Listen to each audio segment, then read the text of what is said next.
Hello friends, स्वागत है आप सभी का हमारे channel AR news and tech में। आज हम आपके लिए लाए हैं विज्ञान का असेसमेंट जो हमारे डीएलएड के प्रशिक्षु हैं। डीएलएड बैच 2019 थर्ड सेमेस्टर, उनका तो दीक्षा ऐप पर ट्रेनिंग चल रही है। आज विज्ञान सब्जेक्ट जो है हमारा साइंस, उसका असेसमेंट 1। तो चलिए शुरू करते हैं। आप सबसे पहले इस तरह से बना लेंगे। हमने इससे पहले का जो वीडियो बनाया था उसमें हमने कंप्यूटर का असेसमेंट बताया था। तो फर्स्ट पेज आपका इस तरह से रहेगा कुछ। यहाँ पे अपना नाम डालिए और रजिस्ट्रेशन नंबर भी डाल दीजिए।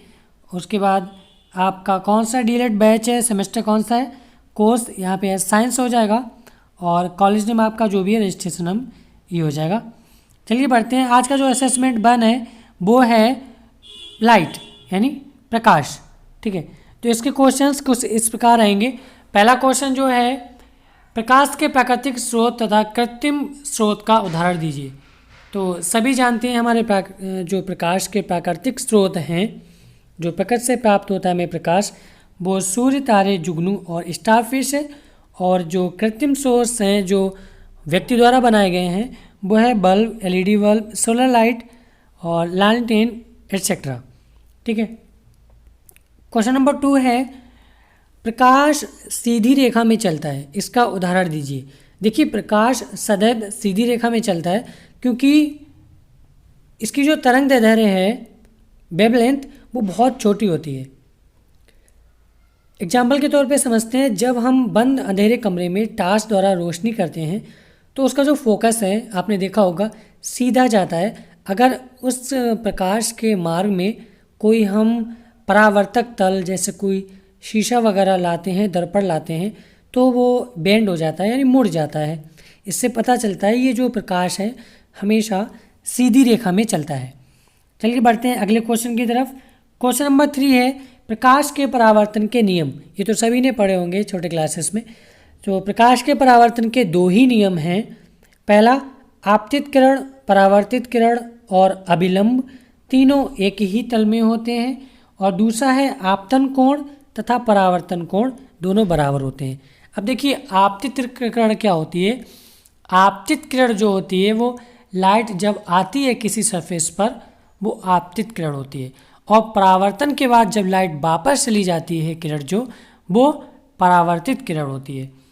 और आपतन कोण जो आपतित किरण और अभिलंब के साथ बना कोण, ये कहलाएगा आपतन कोण। और परावर्तन कोण जो अभिलंब और परावर्तित किरण के साथ बना हुआ एंगल R, परावर्तन कोण कहलाएगा। I का मतलब हो गया इंसिडेंस, एंगल ऑफ इंसिडेंस, और R का मतलब हो गया reflection, angle of reflection. Question number 4 है, प्रकाश के अपवर्तन के नियम लिखिए। देखिए, अपवर्तन क्या है। इसका पहला नियम है, आपतित किरण आपतन बिंदु पर पारदर्शी पृष्ठ का अभिलंब तथा अपवर्तित किरण सभी समान तल में होते हैं।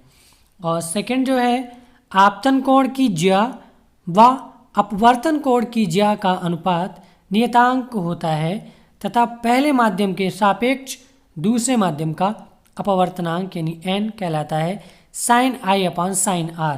इसे हम स्नेल का नियम भी कहते हैं। अब देखिए, ये जो है ज्या जो होती है वो हमारा साइन होता है। ठीक है, आपने ट्रिग्नोमेट्री में पढ़ा होगा। और जो कोज्या होती है वो हमारा कॉस होता है। ठीक है, तो यहाँ पे इस तरह से। अब देखिए, ये जो पहला माध्यम है वो विरल है, जैसे हम ले लेते हैं एयर, हवा। और ये दूसरा माध्यम हमने ले लिया सघन, यानी मान लीजिए वाटर, पानी। ठीक है, तो जब हवा से यानी विरल माध्यम से किरण आएगी, ठीक है, तो जो पारदर्शी माध्यम है हमारा ये, इसके बाद जो गुजरेगी जल से, तो जो अभिलंब है इसकी तरफ बेंड हो जाएगी, इसकी तरफ झुक जाएगी। ये हमारा है अपवर्तन का नियम। और इसी का जस्ट 22 वर्षा मतलब उल्टा होता है। जब सघन से विरल में जाती है तो अभिलंब से दूर हो जाती है। ठीक है, चलिए अगले क्वेश्चन की तरफ बढ़ते हैं। क्वेश्चन नंबर 5 है, उत्तल गोलीय दर्पण से प्रतिबिंब बनने के नियम को सचित्र समझाइए। मतलब जो आपका उत्तल दर्पण है उसका जो प्रतिबिंब बनता है उसके नियम क्या हैं वो आपको बताने हैं चित्रों सहित। तो सबसे पहले जान लेते हैं हमारा गोलीय दर्पण होता क्या है। गोली दर्पण एक ऐसा गोली दर्पण होता है जिसका जो अंदर वाला पृष्ठ है वो पॉलिश्ड होता है, अंदर वाले पृष्ठ पर पॉलिश होती है और बाहर वाला पृष्ठ चमकीला होता है यानी उभरा हुआ। और जब पहला नियम इसमें दिया गया है, परावर्तन के बाद मुख्य अक्ष के समानांतर प्रकाश की किरण फोकस से आती हुई प्रतीत होती है। अब देखिए जो उत्तल दर्पण है इसमें जितने प्रतिबिंब बनते हैं ये एज अ इमेजनरी मतलब आते हुए प्रतीत होते हैं, ठीक है, आभास होता है, वो रियल नहीं होते हैं। तो इसका पहला नियम है, जब प्रिंसिपल एक्सिस है हमारी मुख्य अक्ष, इस अक्ष के समांतर कोई किरण आएगी तो ये परावर्तन के पश्चात यहाँ से जब जाएगी रिफ्लेक्शन के बाद जो चिकना सरफेस है, शाइनिंग सरफेस है, वापस होगी तो ये फोकस से होती हुई पीछे की तरफ प्रतीत होगी। यहाँ पे अगला नियम देखिए, वक्रता केंद्र की ओर जाने वाली प्रकाश किरण उसी मार्ग पर वापस परावर्तित हो जाती है। जो हमारा उत्तल दर्पण है अगर वक्रता केंद्र से जाती हुई ये प्रतीत होगी, ठीक है, तो ये उसी मार्ग से वापस हो जाएगी। ये दूसरा नियम है। तीसरा नियम देखिए, परावर्तन के बाद फोकस की तरफ जाने वाली प्रकाश की किरण मुख्य अक्ष के समांतर हो जाती है। ये जो है ये फर्स्ट नियम का जस्ट अपोजिट है, ठीक है। अगर फोकस से जाती हुई प्रतीत होगी तो परावर्तन के बाद ये मुख्य अक्ष के समांतर हो जाएगी और जब समांतर जाएगी, ठीक है, तो फोकस से होती हुई प्रतीत होगी। ये दोनों अपोजिट हैं। अगला रूल नंबर 4 है, ध्रुव पर पड़ने वाली प्रकाश की किरण यानी P फॉर ये पोल है, मुख्य अक्ष के साथ उतना ही कोण बनाते हुए परावर्तित हो जाती है। मतलब यहाँ पे वही परावर्तन का रूल लग जाता है, शाइनिंग सरफेस पर जिस एंगल से ये आती है उसी एंगल से वापस हो जाती है। ये हमारे उत्तल दर्पण के नियम थे। अगले क्वेश्चन की तरफ बढ़ते हैं। क्वेश्चन नंबर 6 हमारा है, अवतल दर्पण के मुख्य अक्ष पर भिन्न भिन्न स्थितियों में रखी वस्तु के प्रतिबिंब बनने का किरण आरेख बनाइए। अब देखते हैं अवतल दर्पण द्वारा प्रतिबिंब बन का निर्माण किस तरह से होता है। हमारा पहला केस है, जब वस्तु को अवतल दर्पण के ध्रुव और फोकस यानी P एंड F के बीच रखा जाता है, तब ये कंडीशंस होती हैं, जो इमेज हमारी बनेगी दर्पण के पीछे बनेगी, आभासी और सीधी होगी और वस्तु से बड़ी होगी। आइए इसका फिगर देख लेते हैं। इस तरह से ये जो A और B है ये हमारी वस्तु है यानी ऑब्जेक्ट है। इसे हमने कहाँ रखा है, पोल और फोकस, ठीक है, इसके बीच रखा हुआ है। सबसे पहला नियम यहाँ पे लागू हो जाएगा, यहाँ से ये पैरेलल जाएगी मुख्य अक्ष के, ठीक है। उसके बाद क्या है, फोकस से गुजरती है, यही नियम था ना, फोकस से गुजरती है, ये इधर जाती हुई प्रतीत होगी इस साइड। और दूसरी वक्रता केंद्र से जाती है ये टॉप से, तो वो वक्रता केंद्र से ही अगर जाएगी तो वक्रता केंद्र से ही वापस हो जाएगी, ठीक। तो ये जो वस्तु है दर्पण के पीछे बनेगी, जो इमेज है इसकी, इस वस्तु की दर्पण के जस्ट पीछे बनेगी जिधर पॉलिश है, और ये डॉटेड इसलिए दिखाई गई है क्योंकि ये इमेजिनरी इमेज है, ठीक है, आभासी है, रियल नहीं है, वास्तविक नहीं है। और देखिए सीधी बनी हुई है, इस तरह से होती है तो सीधी होती है, और प्रिंसिपल एक्सिस के जस्ट नीचे होती है तो उल्टी होती है, ठीक है, और ये वस्तु से काफ़ी बड़ी है। अगला केस है जो हमारी स्थिति है, जब वस्तु फोकस पर रखी हो, ठीक है। देखिए इसका एक केस ये होता है, जब वस्तु फोकस पर होती है तो उसका प्रतिबिंब हमेशा अनंत पर बनता है, और जब वस्तु अनंत पर रखी होती है तो उसका प्रतिबिंब हमेशा फोकस पर बनता है। ये ध्यान रखिएगा, ये वास्तविक बनेगा उल्टा और बहुत अधिक बड़ा बनेगा, क्योंकि अनंत पर हम साइज नहीं माप सकते, उसका साइज काफ़ी बड़ा होगा। इस तरह से फिगर आप देख सकते हैं। केस नंबर 3 है, जब वस्तु फोकस और वक्रता केंद्र के बीच रखी हो तो वास्तविक और उल्टा बनेगा, वस्तु से बड़ा होगा। अब देख लेते हैं वक्रता केंद्र और फोकस के बीच किस तरह से फिगर आएगा। ये हमारा फिगर है, तो ये हमारा वक्रता केंद्र है और फोकस ये, इसके बीच ये वस्तु हमारी रखी गई है, ठीक है। तब पहला हमारा वही रहेगा कि ये पैरेलल जाएगी और फोकस से वापस हो जाएगी, ओके। उसके बाद वक्रता केंद्र से जाएगी तो वक्रता केंद्र से ही वापस हो जाएगी इस तरह से। और यहाँ पे ये जो काटेंगी दोनों इंटरसेक्ट करेंगी, वहाँ पर हमारी ये इमेज बन जाएगी।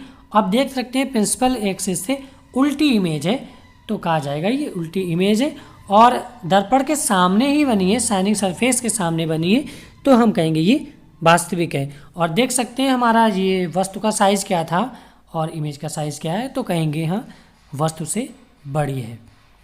अगला केस देखते हैं, केस नंबर 4, जब किसी वस्तु को वक्रता केंद्र पर रखा जाता है।